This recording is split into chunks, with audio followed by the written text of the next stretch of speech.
Hello and welcome into another episode of Locked On Wolves. Today on the show, let's talk about the Justin Jackson signing that was reported. The Wolves signing Justin Jackson to a 10-day contract. Let's also talk about ESPN's quote-unquote contender tiers. Doing air quotes here pretty heavily on the YouTube stream if you're watching on there. I have some thoughts about ESPN's contender tiers. We'll also talk about the Wolves turnover rate, the issues that it has on their offense. Could it come back to bite them in the playoffs? Let's talk about that on the show here today as well. Welcome in. You are Locked On Wolves. You are Locked On Timberwolves, your daily Minnesota Timberwolves podcast. Part of the Locked On Podcast Network. Your team every day.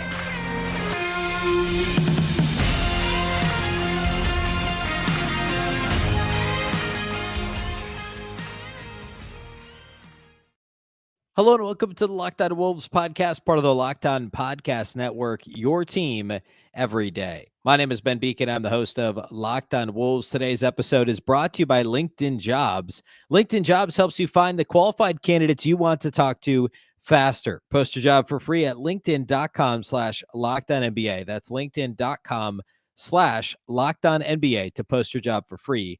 Terms and conditions apply. Happy Thursday, everybody. We're only a day away from the Timberwolves' first post-All-Star break game. It's been a week since we've seen the Wolves play. One more day. We're almost there. Friday, we will preview the Wolves-Bucks matchup. Of course, the big ESPN in Minnesota day. We'll talk about that later. But lots to get to today, starting with the Wolves signing of Justin Jackson. We'll start there here in just a moment.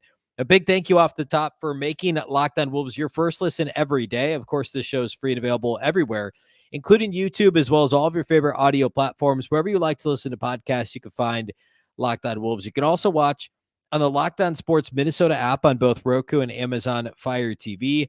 And you can follow on X at Locked On T-Wolves and also at Beecken with two B's, two E's, CKEN.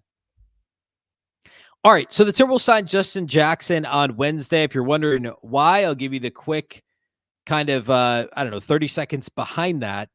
So the Timberwolves, after the Monte Morris trade, because both Troy Brown Jr. and Shake Milton were traded out, the Wolves actually had an open roster spot from the start of the season. They, of course, have three two-way guys in Jalen Clark, Luka Garza, and Daishen Nix, but they had one actual roster spot available, right? So they came into the year with 14 of the 15 roster spots filled. They traded 2 for 1, so it got down to 13.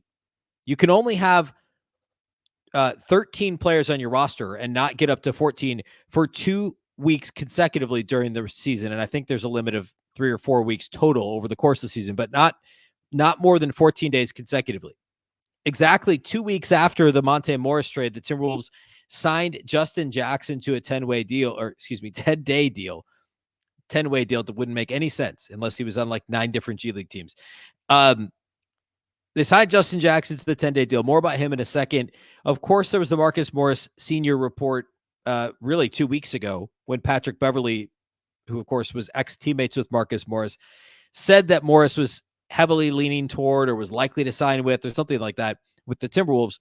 Well, Marcus Morris still hasn't been bought out by the San Antonio Spurs. Why? I'm not sure. There was an issue, 5 years ago or so, where Marcus Morris was supposed to sign with the Spurs. Or said he was going to sign or verbaled or whatever. They held cap space. He didn't sign. It put the Spurs in a tough spot. I'm not saying that's why they haven't reached a buyout agreement yet, but who knows? Could be a petty disagreement.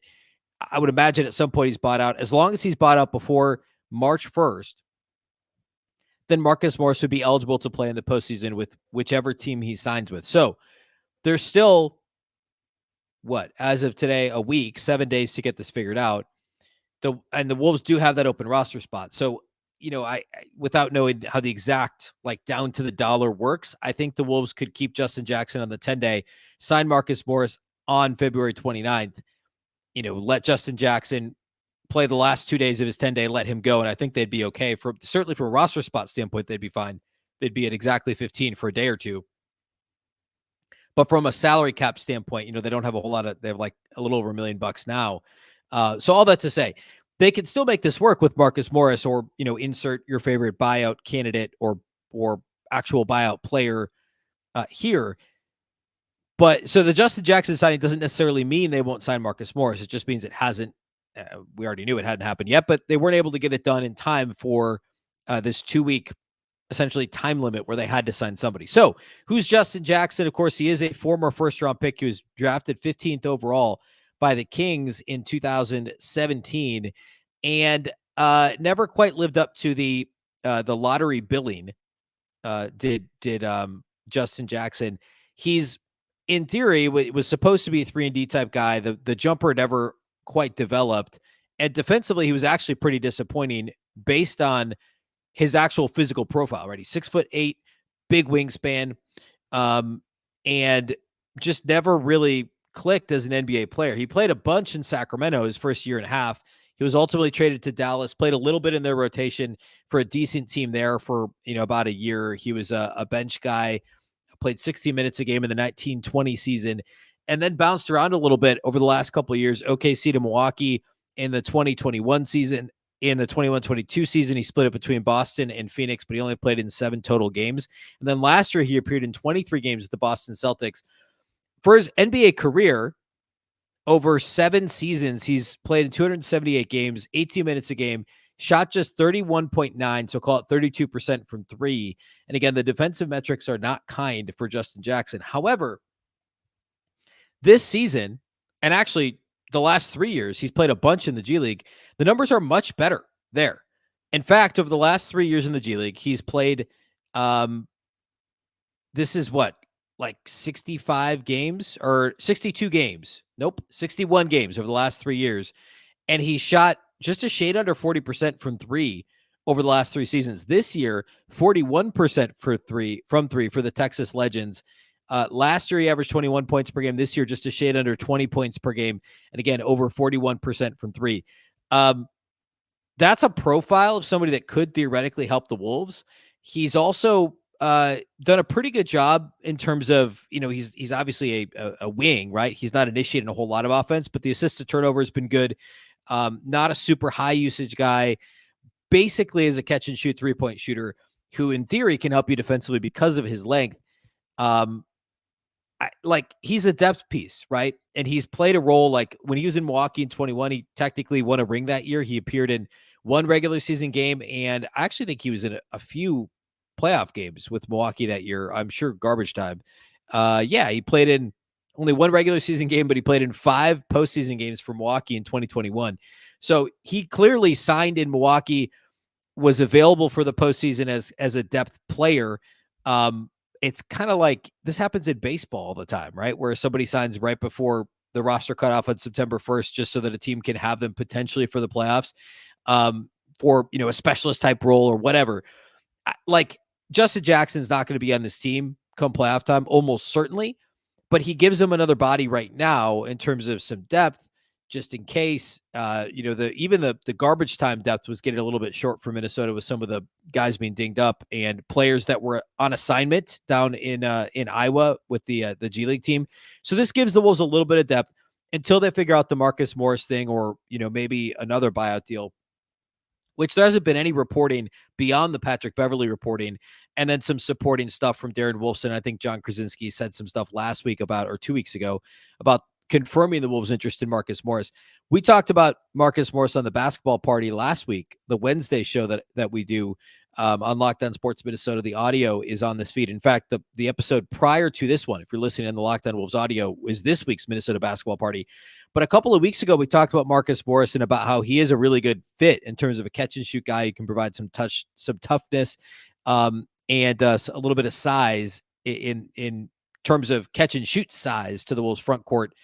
Somebody that could play some minutes if they choose to rest guys down the stretch this year, a bit of insurance for, Naz Reid, et cetera. In the event, knock on wood, the Wolves have some worse injury luck in the second half of the season. So all that to say, the Marcus Morris thing could still very well happen. In fact, I'd still bet on it happening, just based on the flurry of news around it. It's just a matter of whether or not he can figure out this buyout with the Spurs. The Justin Jackson thing, depth piece, nothing more. He's not going to obviously see rotation minutes. This is not a team that was hard up, for somebody to play in the rotation. They just needed to fulfill the roster requirement of having 14 guys is all that was. All right. Next, I want to get into this ESPN Contender Tiers thing, which is just perfect All-Star break fodder. Anyway, we'll get into it. I'll give my thoughts on it, and we'll talk a little bit about who ESPN considers to be the top tier contenders. I also want to talk a little bit of some of the odds over at FanDuel, which this kind of this exercise or reading this article really kind of made me want to dig a bit more into this and what things look like here at the All-Star break in terms of teams most likely to win the finals. So we'll get into all that here next.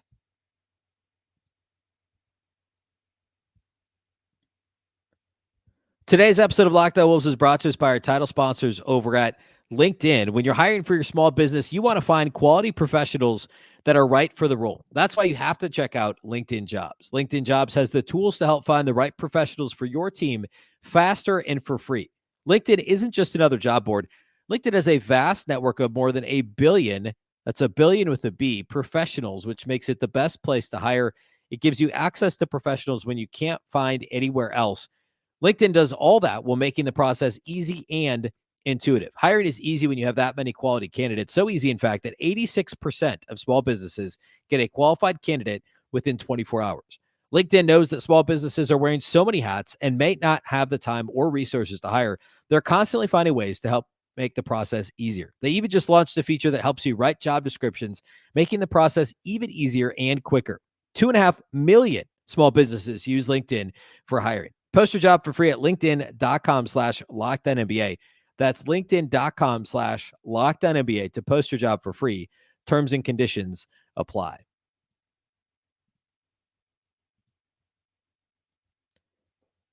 Locked On has launched the first ever national sports 24/7 streaming channel on YouTube, and now it's also available on Amazon Fire TV and the free Fire TV channels app.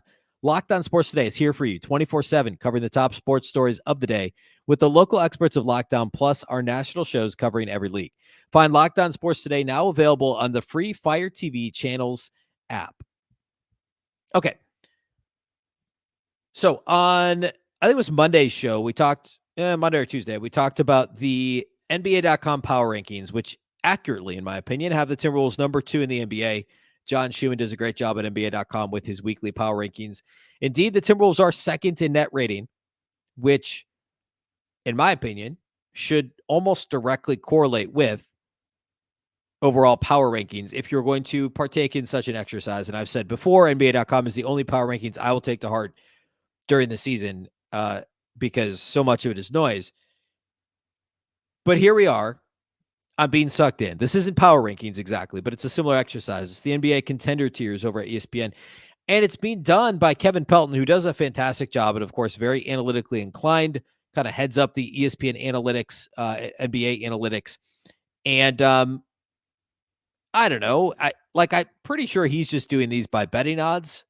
Of course, our friends at FanDuel, we'll get to them in a second here, but I don't know. Otherwise, I don't know why he came up with the list the way he did. So I'm going to read it off real quick. Kevin Pelton has tier 1, the favorite, the Boston Celtics, listed as the one favorite to win the title, which makes a ton of sense. And our friends at FanDuel do have them at plus 230, which is, I don't know, that's still really pretty short odds, honestly, for clearly the best team in the league, no question, but still fairly short odds. Pelton has tier 2, the inner circle contenders.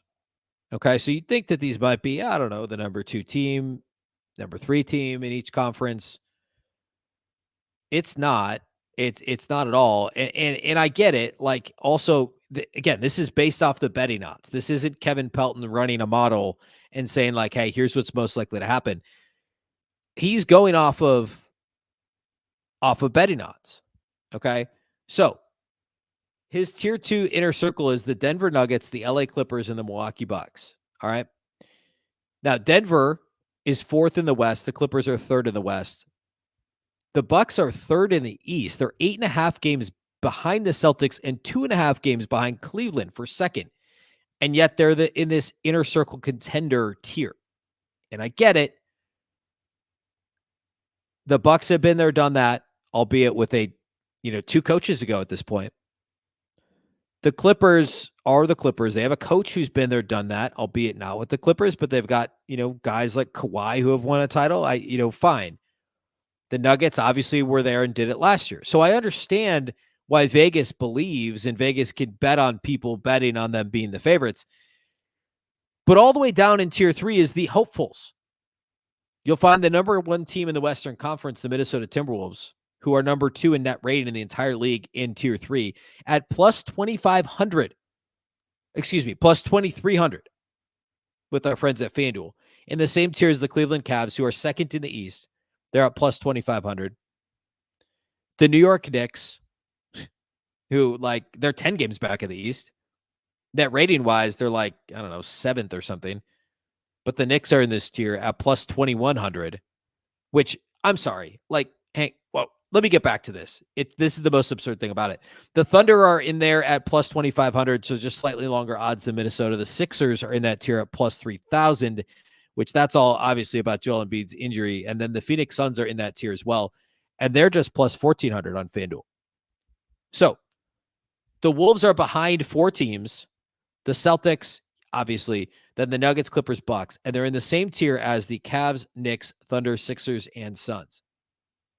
I'm not going to get into the long shots, but it's got the Mavs, Warriors, Lakers, Heat, Pelicans. I don't know why the Lakers their odds are as short as they are at plus 5,000, which is still crazy, but like it's too low for the Lakers to win the title. So here's the thing. I get the track record stuff, and basically Pelton goes into this in his article. He calls them the hopefuls. He talks about, well, I'll just read a chunk of it. He says, this tier is largely represented by newcomers to the contender ranks. The season ended today. 4 of the 8 teams to host opening round playoff series would have combined for 1 series win since the 2018 season, and that was last year's Knicks. By contrast, of the 4 teams above the hopefuls in the tiers, everyone but the Clippers has won 8 series in that span all by itself. Now, that's true, but we can talk all day if we wanted to about the Celtics' postseason shortcomings. We could talk about the Clippers' postseason shortcomings. We could talk about the Bucks of this year and last year and the shortcomings. I don't know. Putting the Clippers and Bucks as far ahead of the Wolves as they are seems really bonkers to me.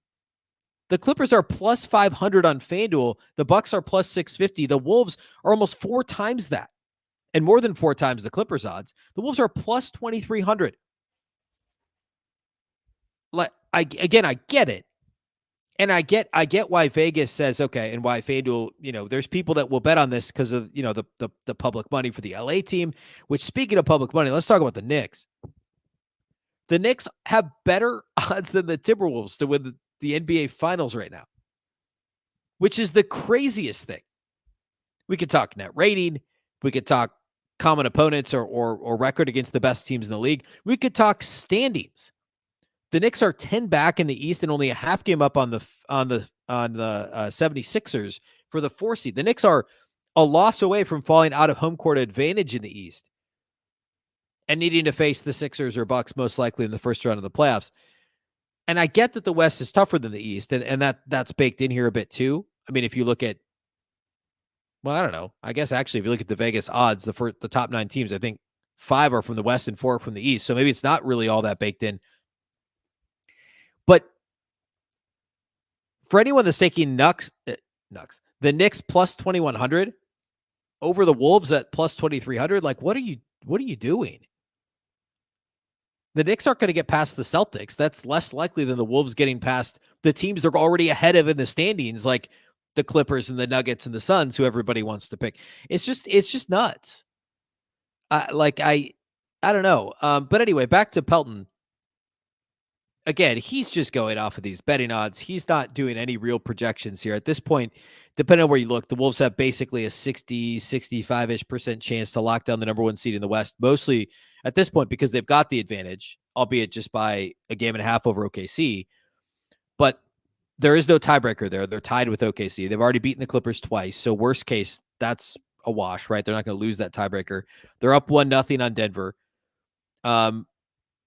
They've beaten a bunch of good teams already, and they already have the majority of the road games in the books. I think they've got 7 more home games than road games in the second half or the post All-Star break schedule. So there's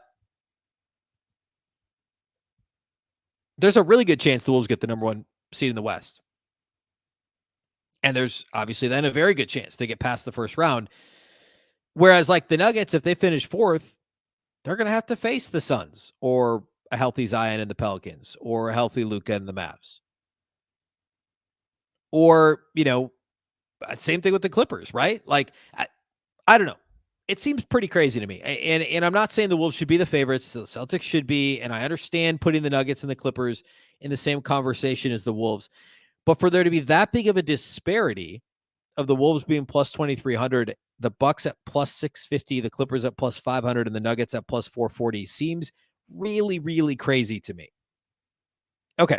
I want to close by talking a little bit about the Wolves offense and some context of turnover-prone teams over the last couple of years in the playoffs. We'll do all that here next. Today's episode of Locked On Wolves is brought to us by our friends over at FanDuel.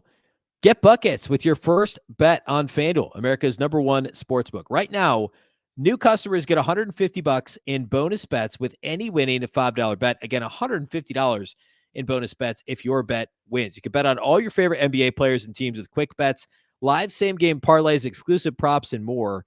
And I just spent a good chunk of the last segment talking about these odds on FanDuel. Again, plus 2,300 for the Wolves.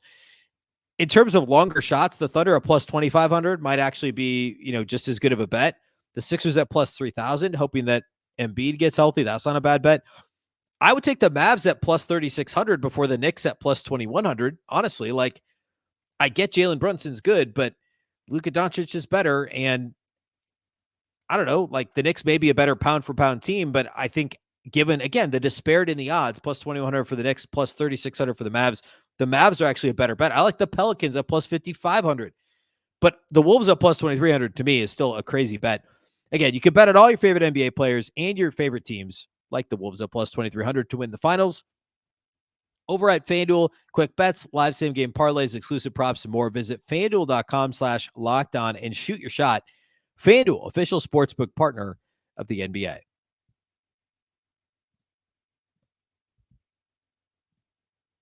All right, so the Timberwolves have turnover issues. I know that's not breaking news. It's been a problem all season, consistently for Minnesota. And it's been kind of I don't know, if you ask people hey, what's the main issue with the Wolves? Most people say, well, it's the offensive turnovers. And actually, we did a version of this exercise on the Minnesota Basketball Party on Wednesday, where Sam asked the panelists, he asked us, what's the one thing that the Wolves need to do in the second half of the season or the post All-Star break schedule, or however he phrased it. And mine was shoot more threes. Just simply the volume needs to increase. They're third in the league in percentage. The volume has increased since mid-January, and they've been a top 12 offense since February 1st, when the three-point shooting has been kind of in that 14th, 15th, 16th in the league in terms of rate. If that volume goes up, this offense gets better. The offense gets better. The team wins. The other thing, and Jack talked a little bit about the Wolves, about Anthony Edwards' playmaking specifically, which is a great take also. But their one weakness has been turnover rate. And if you look at the top 5 teams in the league, and I'm going to do this by net rating, Boston, Minnesota, OKC, the Clippers, and the Cavs, there aren't very many instances of these teams being bottom 5 in anything, right? So Boston's defense doesn't turn teams over, but that doesn't really matter. That's maybe the least important of the quote-unquote 4 factors, would be defensive turnover rate. And, the only other glaring wart that any of these teams has is OKC's rebounding, which is a major issue on both ends of the floor. They're 28th in offensive rebound rate. They're 29th in defensive rebound rate, according to Cleaning the Glass. The Timberwolves' turnover issues on offense are the only thing that's close in terms of, the best teams having the biggest issues.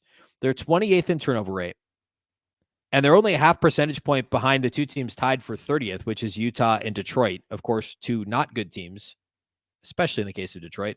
The fact that the Wolves turned the ball over at almost the same rate as the Detroit Pistons is pretty horrific, actually. However, that's really the only but about the Timberwolves offense, besides the volume of three-point shots. The playmaking's improved overall. The shooting percentage is good. The shot profile is good. We talked about this earlier in the week on the show. The Wolves shoot the right shots by and large, a few too many long twos, but for the most part, they're shooting within 10 feet quite a bit. They're shooting a lot of corner threes. The percentage of threes is good. They just need to shoot a little more, or I should say the percentage on threes, their actual three-point shooting percentage is very good. A few more above the break threes can get mixed in from Conley, from Alexander Walker, especially from Karl-Anthony Towns. And we've seen that over the last few weeks. But turnover rate is a major problem. I'm not here to tell you it's not a problem, because it is. So I want to get that out of the way. But I think it's notable that if you look at the last two NBA champions, turnover rate has not been a problem for them.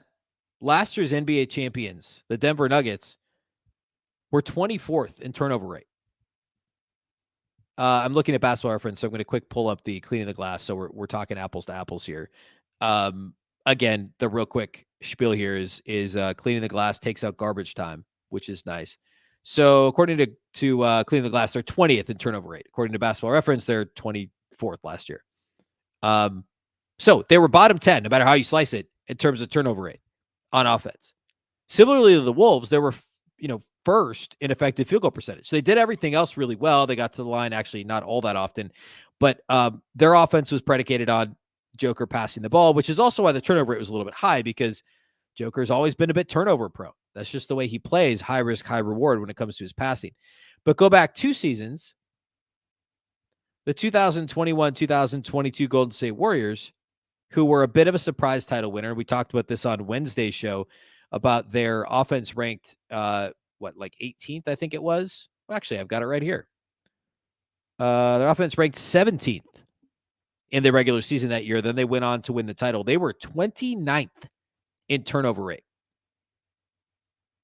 Second to last. They turned it over on 15.2% of their possessions in the regular season. They went on to win the title that year. 15.2%. You want to know what the Wolves is right now? 15.1%. So a nearly identical turnover rate to the NBA champions 2 years ago. Not saying it's okay, but I'm saying it can be done. There is precedent for a team that's turnover prone to win a title very, very recently. Okay. And last year, by the way, Denver was 20th. Their turnover rate was 14.5%. So lower by a half percentage point, but not significantly lower. So recent history tells us, and of course the Warriors have pretty much throughout their dynasty been fairly turnover prone, with mostly because of the pace they play at. The Wolves don't play at an extremely high pace, which is partly what makes this so frustrating, is these are silly half-court turnovers. It's not trying to be the Globetrotters and get out in transition and shoot threes, and it's not Jokic passes. It's just being sloppy and unforced errors, which also, it's maddening. It also gives hope that this thing can be fixed, right? Like they could snap out of it at some point. I mean, it really feels like that should be the case. And even go back 3 years, go to the 21-22 season. Golden State and Miami each won 53 regular season games, and they were 29th and 28th respectively in turnover rate. Again, that year, Golden State was 15.2% turnover rate. And that same year, Miami 28th in turnover rate, 14.9%. So, there's precedent. Go back the year prior to that. The Lakers weren't a juggernaut exactly. They didn't have a great offense. They won 42 games. They had a 28th ranked turnover rate. So there's absolutely precedent for teams with high turnover rates to make the playoffs and have success in the playoffs, especially in the case of Denver last year and Golden State being the best example 2 years ago. It is a problem. It is improving.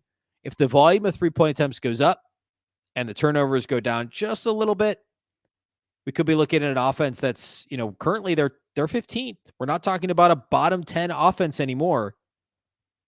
You go over to cleaning the glass, they are 15th in offense and number 1 easily in defense. You're going to see that offense continue to tick upward. They're only 0.4 points per 100 possessions behind Sacramento. They're only 1 point behind 13th. They're coming. It's inching up the rankings. They're going to be top 12, I think, by the time we get to April 1st. If this team can continue that upward trajectory with the overall offense. All right.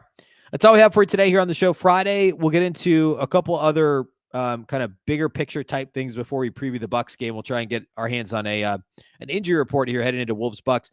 We'll also talk about Friday during the day. ESPN's on location in Minneapolis, going to do a bunch of extra stuff. I believe First Take, maybe NBA Today, various shows will be hosted in Minnesota on location before the Wolves-Bucks game at 9 p.m. Central Friday night. So be sure to tune into all that on Friday. We'll talk about all of it on Friday's show as well. A big thank you for making Locked On Wolves your first listen every day. Of course, this show is free and available everywhere, including YouTube, as well as all of your favorite audio platforms. You can also watch on the Locked On Sports Minnesota app on both Roku and Amazon Fire TV. And you can follow on X at Locked On T-Wolves and also at Beecken with 2 B's, 2 E's, C-K-E-N. Of course, the Locked On Wolves podcast is part of the Locked On Podcast Network. Remember, the Locked On Network is your local experts on all the biggest stories. Once again, I'm Ben Beecken. This is the Locked On Wolves podcast, and we'll catch you next time.